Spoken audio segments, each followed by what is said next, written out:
Hi guys, welcome to Visho info. வாழைக்காய் தோசை பூண்டு சட்னி எப்படி செய்கிறதுன்னு பார்க்கலாங்க. வீடியோக்குள்ளே போகிறதுக்கு முன்னாடி நீங்கள் இன்னும் நம்ம சேனலில் சப்ஸ்கிரைப் பண்ணலாம். சப்ஸ்கிரைப் பண்ணுங்கள். அப்படியே பக்கத்தில் இருக்கிற பெல் ஐக்கானை கிளிக் பண்ணுங்கள். அப்போ தான் நான் போஸ்ட் பண்ணுற வீடியோ எல்லாத்தையும் நீங்கள் உடனே பார்க்கலாம். வீடியோக்குள்ளே போகலாங்க. வாழைக்காய் தோசைக்கு தேவையான பொருள்லாம் பார்க்கலாங்க. புழுங்கல் அரிசி 1 கப் எடுத்து வச்சுருக்கேன். 1/4 கப்பு துவரம்பருப்பு எடுத்து வச்சுருக்கேன். 1/4 கப்பு உளுத்தம்பருப்பு எடுத்து வச்சுருக்கேன். வாழைக்காய் 1 பங்கு நம்ம அரிசி எடுத்தோம்னா 1/4 பங்கு இது தேவைப்படுது. இது ஒரு அரை பங்குலேருந்து 3/4 பங்கு போடலாங்க. இப்போ நான் சொல்கிறதெல்லாம் ஒரே கப்பில் மெஷர் பண்ணிக்கோங்க. 1 பங்கு அரிசி, 1/4 பங்கு துவரம்பருப்பு, 1/4 பங்கு உளுத்தம்பருப்பு, அரை பங்குலேருந்து 3/4 பங்கு வாழைக்காய் எடுத்துக்கலாம்.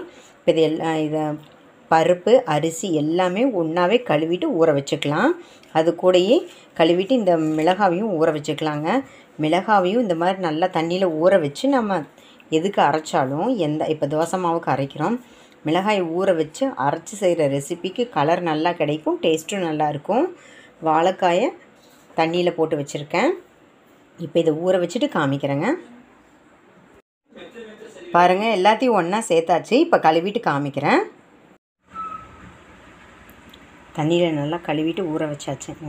இப்போ இது நல்லா 3 மணி நேரம் ஊறினதுக்கப்புறம் பார்க்கலாங்க. அரிசி பருப்பு நல்லா ஊறிடுச்சு. இப்போ இதை அரைச்சிக்கலாங்க. கிரைண்டரில் போட்டு அரைச்சிக்கலாம். மிளகாயை மட்டும் வாழைக்காய் கட் பண்ணி வச்சுருக்கோம் பாருங்கள், அது கூட சேர்த்து அரைச்சிக்கலாம். இப்போ இதை நைஸாக அரைச்சிட்டு காமிக்கிறேங்க. வாழைக்காய் தோசைக்கு அரைச்சிக்கலாம். வாழைக்காய் கட் பண்ணி வச்சுருக்கேன். தண்ணியெல்லாம் எடுத்துகிட்டு வச்சுருக்கேன். அப்புறம் நம்ம ஊற வச்ச மிளகாய், கருவேப்பிலை, கொத்தமல்லி, தேங்காய், இந்த ரெசிபிக்கு தேவையான உப்பு, மிளகு, சீரகம். இப்போ இதையெல்லாம் மிக்ஸி ஜாருக்கு மாற்றிக்கலாங்க. தேவையான அளவுக்கு தண்ணி ஊற்றி நல்லா நைஸாக அரைச்சி எடுத்துக்கலாம். அரிசி பருப்பு நல்லா நைஸாக அரைச்சிருச்சு. இப்போ நம்ம வாழைக்காய் விழுது அரைச்சோம் பார்த்திங்களா, அதையும் இது கூட சேர்த்து அரைச்சி எடுத்துக்கலாம். இது கூட சேர்த்து ஒரு சுற்று சுற்றிட்டோம்னா நம்மளோட வாழைக்காய் தோசை ரெடி ஆகிடும்.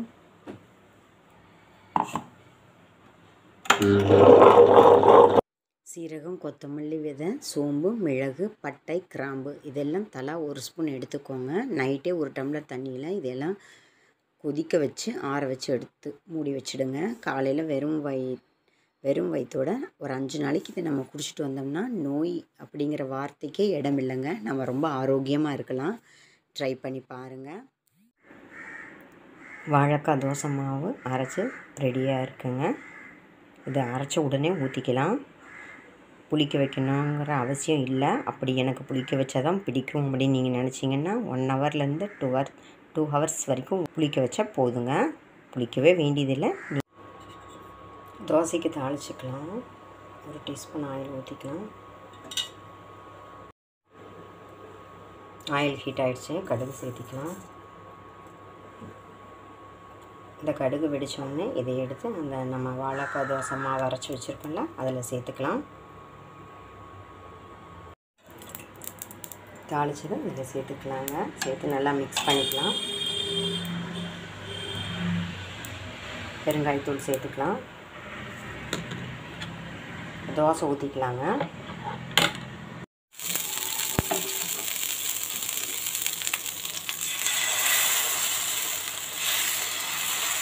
நமக்கு பிடிச்ச மாதிரி திக்காக தின்னா எப்படி வேணால் ஊற்றிக்கலாங்க. ரெகுலர் உளுந்து தோசை மாதிரி ஊற்றிக்கலாம் தாராளமாக, இல்லை அடை தோசை மாதிரியும் ஊற்றிக்கலாம். இதுக்கு எண்ணெய் சேர்த்துக்கலாங்க. வேகட்டுங்க. தோசை வெந்துடுச்சுங்க. இப்போ இதை எடுத்துடலாம்.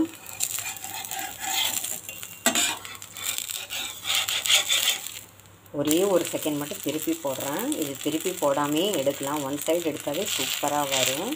அவ்வளோதாங்க, ரெடி ஆகிடுச்சு. இப்போ இது ஒரு பிளேட்டுக்கு மாற்றிக்கலாங்க. பூண்டு சட்னி செய்யலாங்க. பூண்டு எடுத்து வச்சுருக்கேன். கொத்தமல்லி தழை, சீரகம், புளி, இந்த ரெசிபிக்கு தேவையான உப்பு, சிகப்பு மிளகாய். இதையெல்லாம் மிக்ஸி ஜாருக்கு மாற்றிக்கலாம். பாருங்கள், மிக்ஸி ஜாருக்கு நான் சொன்னதெல்லாம் மாற்றியாச்சு. இப்போ தேவையான அளவுக்கு தண்ணி ஊற்றி நைஸாக அரைச்சி எடுத்துக்கலாங்க. அரைச்ச விழுதோட 1 டேபிள் ஸ்பூன் பொட்டுக்கடலை சேர்த்து நைஸாக அரைச்சி எடுத்துக்கலாங்க. அரைச்ச சட்னி ரெடியாக இருக்குது. இப்போ இது தாளிச்சிடலாங்க. ஒரு பேனை ஹீட் பண்ணி வச்சுருக்கேன். இதில் 1 டீஸ்பூன் ஆயில் விட்டுக்கலாம். ஆயில் ஹீட் ஆகிடுச்சு. கடுகு சேர்த்திக்கலாம். கடுகு வெடிச்சிருச்சு. நாம் அரைச்சி வச்சு சட்னி இதில் சேர்த்துக்கலாங்க. உங்களுக்கு தேவைப்படுற அளவுக்கு தண்ணி சேர்த்துக்கலாம். தேவையான தண்ணியை சேர்த்து மிக்ஸ் பண்ணிக்கலாங்க. உங்களுக்கு திக்காக வேணும்னா நீங்கள் அப்படியே கூட நிறுத்திக்கலாம். இது நல்லா ஒரு கொதி வந்த உடனே இறக்கிடலாம். சட்னி நல்லா கொதித்து ரெடி ஆகிடுச்சுங்க. கர்ப்பப்பை பாதிக்கப்பட்டால் கருத்து அரிக்காதுன்னு சொல்லுவாங்க. இதனால் நிறைய பேர் குழந்தை இல்லாமல் அவஸ்தைப்படுவாங்க. இதுக்கு ஒரு சூப்பர் டிப்ஸ் சொல்கிறேங்க. பெருஞ்சீரகத்தை இளம் வறுவலாக வறுத்து பொடி செஞ்சு வச்சுக்கோங்க.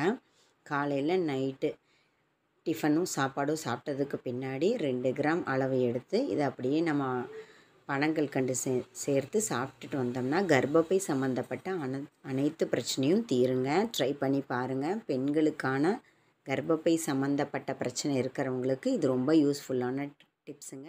பூண்டு சட்னி ரெடி ஆகிடுச்சு. இது எல்லா டிஃபன் வெரைட்டிக்கும் நல்லாயிருக்கும். ஒயிட் ரைஸுக்கு கூட பிசைஞ்சு சாப்பிட்டா நல்லாயிருக்கும். நம்ம எப்போவாவது குழம்பு ரசம் இப்படியெல்லாம் செய்யலைன்னா இதை போட்டு சாப்பிட்டா சூப்பராக இருக்குங்க. தயிர் சாதத்துக்கு கூட ஊறுகாய்க்கு ஆல்டர்னேட்டிவாக வச்சு சாப்பிட்லாம். ட்ரை பண்ணி பாருங்கள். சூப்பரான ரெசிபி, சத்தான சுவையான ரெசிபியும் கூட. பூண்டு எந்த அளவுக்கு சேர்த்துருமோ அந்தளவுக்கு ரொம்ப நல்லது. அதனால் பூண்டை தவறாமல் சேர்த்துக்கோங்க. சத்தான சுவையான வாழைக்காய் தோசை ரெடி ஆகிடுச்சுங்க. வாழைக்காய் கூட நம்ம சிகப்பு மிளகாய் உப்பு மட்டும் அரைச்சி சேர்த்தாலே தோசை சரியாக வருங்க. இருந்தாலும் வாழைக்காவோட துவர்ப்பு சுவை நிறைய பேருக்கு பிடிக்காது. அதுக்காகத்தான் நம்ம கருவேப்பிலை, கொத்தமல்லி, மிளகு, சீரகம் இதெல்லாம் சேர்த்துருக்கோம். அப்புறம் அரிசி மட்டும் நீங்கள் வாழைக்காய் கூட சேர்த்து செஞ்சிங்கன்னா தோசை அவ்வளோ நல்லா இருக்காதுங்க. அதனால தான் அது கூட பருப்பு சேர்த்துருக்கோம். நீங்கள் ஏதாவது ஒரு பருப்பு சேர்த்தா கூட போதும். நான் துவரம் பருப்பு, உளுத்தம்பருப்பு சேர்த்துருக்கேன். நான் உளுத்தம்பருப்பு கருப்பு யூஸ் பண்ணியிருக்கேன். நீங்கள் ஒயிட் வேணாலும் யூஸ் பண்ணிக்கலாம். இல்லை பருப்பு இல்லாமல் அரிசி அப்புறம் தேங்காய் ஈக்குவல் அளவு போட்டாலும் சரி. ஒரு பாதி அளவு, ஒரு பங்கு அரிசினா அரை பங்கு நீங்கள் தேங்காய் போட்டு கூட செய்யலாம். ஒன்றும் தேங்காய் பருப்பு இது ரெண்டில் எதையாவது ஒன்றையாவது சேர்க்கணும். நான் பருப்பு சேர்த்துருக்கேன், தேங்காய் சேர்த்துருக்கேங்க. ட்ரை பண்ணி பாருங்கள். சூப்பரான ரெசிபி, சத்தான ரெசிபி. கண்டிப்பாக நீங்கள் வாழைக்காய் ஏதாவது ஒரு ஃபார்மில் நீங்கள் சேர்த்துக்கணும். இதுக்கு ஒரு பூண்டு சட்னி வச்சு சாப்பிட்டா சூப்பராக இருக்கும். இந்த வாழைக்காய் தோசைக்கு பூண்டு சட்னி சூப்பராக இருக்கும். ட்ரை பண்ணி பாருங்கள். என்னங்க இந்த ரெசிபி உங்களுக்கு பிடிச்சிருந்தா லைக் பண்ணுங்கள், ஷேர் பண்ணுங்கள், கமெண்ட் பண்ணுங்கள். ஞாபகமாக சப்ஸ்கிரைப் பண்ணுங்கள். ஓகே, பாய்.